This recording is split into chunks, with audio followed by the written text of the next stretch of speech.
televisão, um dos que eu gosto é documentários sobre natureza. Muita gente gosta e é aquele momento assim de passar o tempo e dar uma refrescada na cabeça, vendo algumas coisas interessantes. A natureza é tão rica, não é não? E uma vez eu assisti um documentário sobre alguns insetos que são super fortes. A gente geralmente pensa no inseto é um bicho fraco e bicho forte é leão, é tigre, mas eles começaram a estudar quais seriam os bichos da natureza mais fortes que existem. E chegaram à conclusão que são alguns insetos, e especialmente um besouro que foi classificado como o bicho, o animal mais forte do mundo. Esse inseto ele consegue carregar mais de 1000 vezes o seu próprio peso. Já imaginou o que seria isso? Seria mais ou menos um humano carregando quase 100 toneladas de peso. É loucura isso. Mas esse inseto consegue isso. E olha que é um inseto que se você pisar no inseto, você esmaga esse inseto. Só que ele tem tanta força para carregar outros objetos a esse ponto, mais de 1000 vezes. Se você parar para pensar que os humanos conseguem carregar, vamos pensar no halterofilista. Estou falando da gente, não. Estou falando de um halterofilista.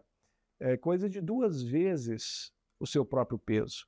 E não é sair carregando. O halterofilista, ele consegue puxar pouco mais de, os mais feras, pouco mais de 200 quilos.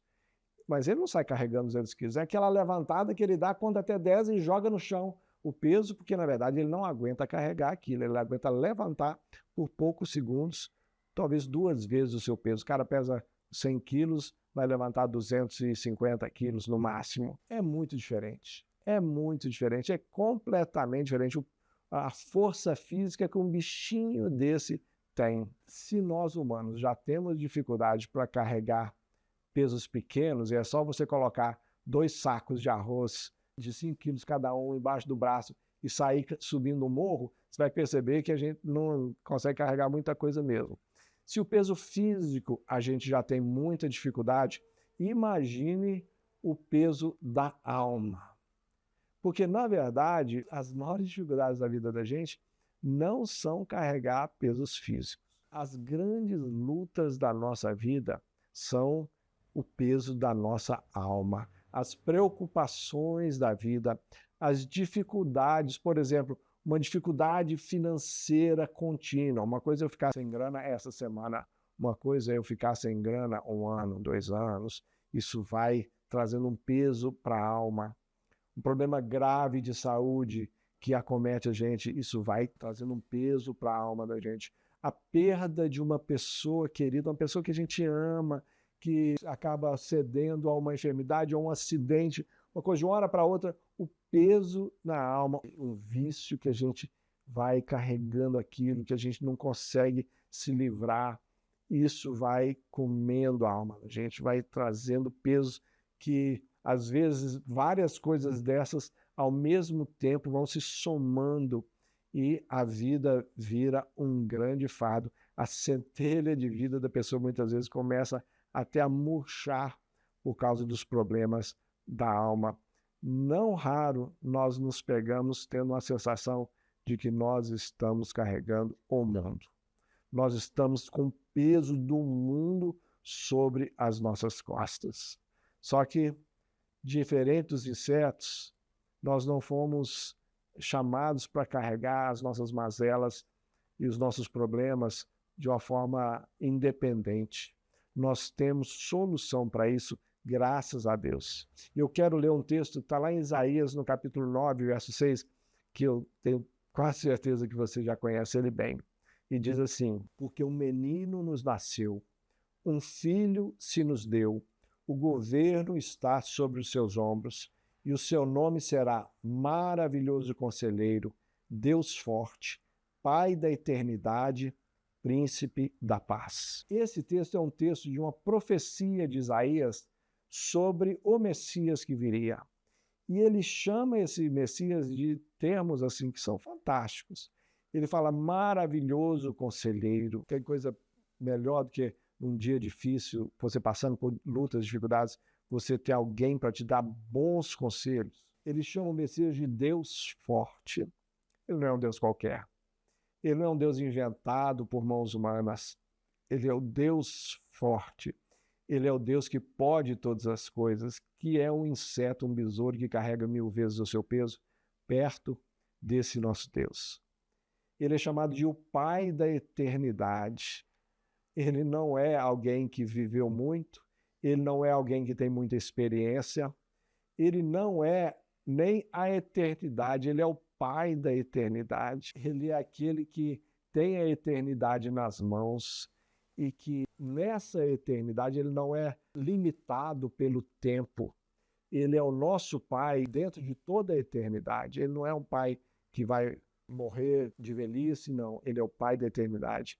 E mais ainda, ele é o príncipe da paz. Aquela paz que nos dias difíceis, quando o peso do mundo está sobre os nossos ombros, ele é chamado de o príncipe da paz. E eu gosto demais do texto que diz que a paz que excede o entendimento habita em nossos corações através de Jesus Cristo. Todas essas características são fantásticas, mas eu queria ressaltar uma expressão que Isaías usa nessa profecia, quando ele diz que esse menino que viria a nascer, que já nasceu, o Senhor Jesus Cristo, diz dele que o governo está sobre os seus ombros. O domínio de todas as coisas está sobre os seus ombros.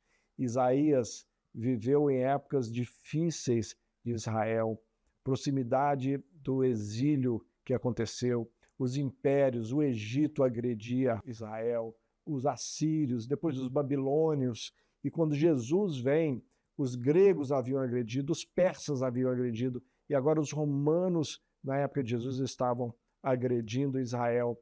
Mas do Messias é dito que o governo está sobre os seus ombros. Não é o governo do Brasil, não é o governo da Europa, da Ásia, das Américas, é o governo de toda a criação. E mais do que toda a criação, é o governo daquilo que é físico e daquilo que é espiritual. Todas as esferas obedecem ao governo do nosso Messias, Jesus Cristo. Por isso, Jesus é o único que é capaz de carregar um peso infinito.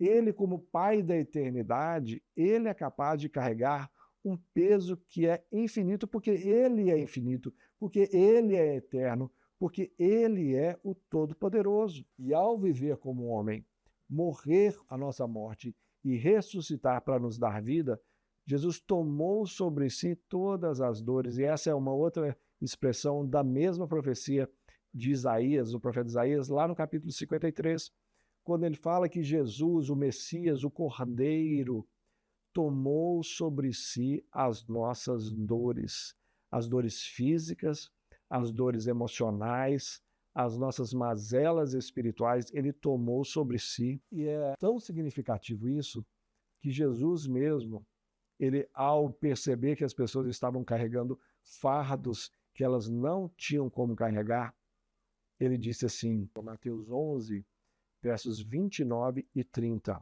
ele disse: carreguem o meu jugo, pois ele é suave e o meu fardo é leve. Ele não está falando que nós não temos jugo, que nós não temos fardo para carregar. Ele está falando, troque o seu fardo com o meu. Você quer carregar o seu fardo? Olha, o seu fardo é mais do que você dá conta. Mas como eu morri por você, carregue o meu jugo, pois ele é suave e o meu fardo é leve. É interessante que Jesus não está falando que nós não temos fardos, nós não temos jugos. Na verdade, ele está reconhecendo que nós temos. O desafio dele é a gente parar de querer levar sozinho o nosso fardo e trocar o nosso fardo com o fardo de Jesus. O fardo dele é suave, é leve, junto com o seu jugo. Então é muito importante a gente parar de tentar viver a nossa vida, as angústias da nossa alma, tentar enfrentar a vida de peito aberto, achando que nós temos condições de enfrentar. A vida é muito mais pesada e que nós damos conta de suportar. Ou, se nós conseguimos suportar, esse peso vai nos esmagando, esmagando, esmagando e drenando nossas energias. Quando Jesus simplesmente está convidando, carreguem o meu fardo. Ele é muito mais tranquilo, ele é muito mais leve, porque, na verdade, Não é que dele é um fardo pequenininho e o nosso é grande, é porque ele levou o nosso fardo para a cruz. E aí, quando nós aceitamos o fardo dele, nós já pegamos um fardo de quem venceu a morte, de quem venceu todas as lutas da vida e hoje está vivo, reinando nos céus e derrama do seu Espírito para fortalecer a nossa vida. Crer em Jesus implica em lançar sobre ele as nossas cargas, os nossos pecados, recebendo perdão e um lavar regenerador da nossa vida para a gente viver em liberdade. É arrancar as cadeias dos nossos pés, das nossas mãos e soltá-las para a gente poder viver uma nova vida livre. Pare de carregar o mundo nas costas. Deixe para aquele que tem o governo sobre os seus ombros. Renda a sua vida ao governo de Cristo. Isso serve para a sua vida, isso serve para as lutas da sua vida. Talvez você já entregou a sua vida, você líder, você já é de Cristo, mas muitas vezes está achando que é a sua tarefa carregar o fardo da igreja, as lutas de toda a igreja, o peso da igreja. Jesus morreu pela igreja, não nós. Por isso, faça desse momento agora do CPL um momento de recomeçar, um momento de redescobrir a sua caminhada com Cristo como líder, que eu tenho certeza que vai ser um tempo de refrigério, de renovo para você, porque Jesus governa sobre todas as coisas e só Ele consegue carregar o nosso fardo. Eu quero orar por isso. Jesus, muito obrigado pela vida que temos no Senhor. Obrigado porque o Senhor venceu na cruz. E essa vitória nós experimentamos dela todo dia. Me perdoa, Senhor, nos perdoe, porque muitas vezes temos tentado resolver a nossa vida na força do nosso braço. Deus, nos dá a graça de experimentar esse jugo suave, esse fardo leve do Senhor, porque o Senhor tomou sobre si as nossas dores. Muito obrigado, Deus. Assim, derramamos nossa vida no teu altar e pedimos que esse evento, esse CPL, seja um tempo de renovo especial, sobrenatural, o maravilhoso conselheiro, o Deus forte, o Pai da eternidade, o príncipe da paz. Venha e tome a nossa vida em seu governo e nos conduza debaixo da tua mão com o seu jugo suave e o seu fardo leve. É o que nós pedimos em nome de Jesus. Amém e amém. Jesus te abençoe.